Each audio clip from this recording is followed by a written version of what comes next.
এখন খুবই ইম্পর্ট্যান্ট একটা কনসেপ্ট বলবো, মানে ক্যাপাসিটরকে ভালো মতো বুঝতে হলে যে কনসেপ্টগুলো না জানলেই নয়, সেই রকম কিছু কনসেপ্ট। সো ক্যাপাসিটরের ভোল্টেজ হুট করে বাড়ে বা কমে না, অর্থাৎ সাডেন ইনক্রিজ বা ডিক্রিজ হয় না। কার?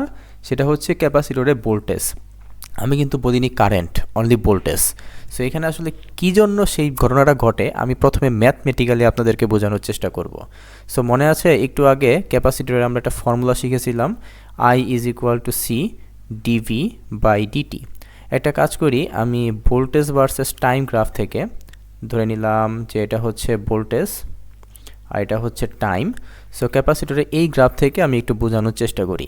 সো ধরে নিলাম যে ক্যাপাসিটরের ভোল্টেজ হচ্ছে 2 ভোল্ট, ভালো কথা, 2 ভোল্ট আছে। হুট করে আপনি কিছু একটা করলেন যার জন্য ক্যাপাসিটরের ভোল্টেজ হুট করে বেড়ে গেল, অ্যান্ড ধরেন হয়ে গেল 2.1 ভোল্ট, সাপোজ এরকম হয়ে গেল। অ্যান্ড এই যে 2 থেকে যে 2.1 হলো, এতে আপনার সময় লেগেছে dt is equal to 0 second, মানে একদম 0 সেকেন্ড সময়ের মধ্যে হুট করে 2 থেকে 2.1 ভোল্ট হয়ে গেল।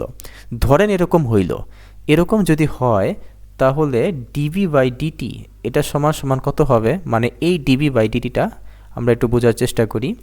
ধরে নিলাম ডিভি কত, ভোল্টেজ আগে ছিল 2, এখন হয়েছে 2.1, তাহলে ভোল্টেজের ডিফারেন্সটা হচ্ছে 0.1 আর ডিটি হচ্ছে 0। তাহলে কোনো কিছুকে 0 দিয়ে ভাগ দিলে আমরা পাবো হচ্ছে ইনফিনিটি। তার মানে এই অংশটা হয়ে যাবে হচ্ছে ইনফিনিটি, অর্থাৎ কারেন্টও হয়ে যাবে ইনফিনিটি এম্পিয়ার। এটা কি বাস্তবে কোনো দিন সম্ভব? অর্থাৎ ক্যাপাসিটর কি কোনো দিন ইনফিনিটি এম্পিয়ার কারেন্ট প্রডিউস করতে পারে? অবশ্যই না। তাহলে আমরা বলবো যে কারেন্ট যেহেতু ইনফিনিটি হওয়া সম্ভব না, ঠিক একইভাবে ডিভি বাই ডিটি এটাও ইনফিনিটি হওয়া সম্ভব না, অর্থাৎ ভোল্টেজ হুট করে বৃদ্ধি বা হ্রাস পাওয়াও সম্ভব না।